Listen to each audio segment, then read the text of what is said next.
Good day. We're coming on the air with breaking news around the trial of former President Donald Trump on two fronts right now. First, the jury and alternates have been selected for that criminal trial.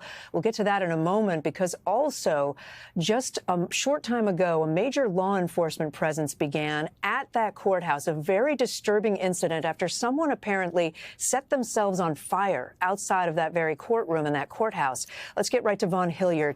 He's on the scene. Vaughn, I know we don't know a lot. We're not going to show the video. I have seen it. It is incredibly disturbing. What do we know? Kate, about 50 yards from the entrance to this courthouse where Donald Trump is currently inside, and just about 2 minutes after a full jury was impaneled, a man set himself on fire here in an area that is what they call the First Amendment area, where protesters are able to assemble. I want to be clear that we do not know who this individual is at this time, or whether this individual, this man setting himself on fire, was at all in response to what was unfolding here in this lower Manhattan courtroom.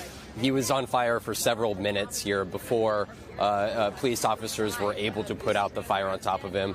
We saw that he was still moving when he was taken away by ambulance here. Of course, there is a major response, law enforcement response here to this scene. Again, we do not know why this individual set himself on fire, but it happened just 2-3 minutes after the 18 jurors that will be the ones deciding Donald Trump's fate in this criminal trial in lower Manhattan were formally impaneled. These alternates were going to be sworn in any moment now. We're waiting to hear exactly what is happening inside of the courtroom at this time.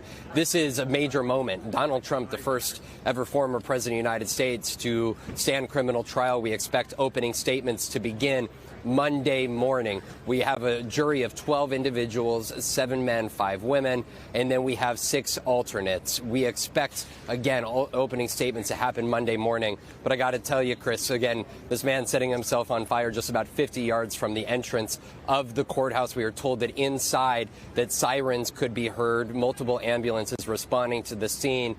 This is a moment where there is heightened scrutiny and attention on what is happening around this courthouse for a trial that we expect to take place over 6 to 8 weeks.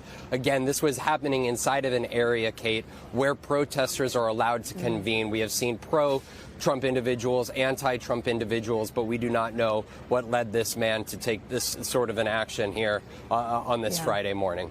Thanks for watching. Stay updated about breaking news and top stories on the NBC News app, or follow us on social media.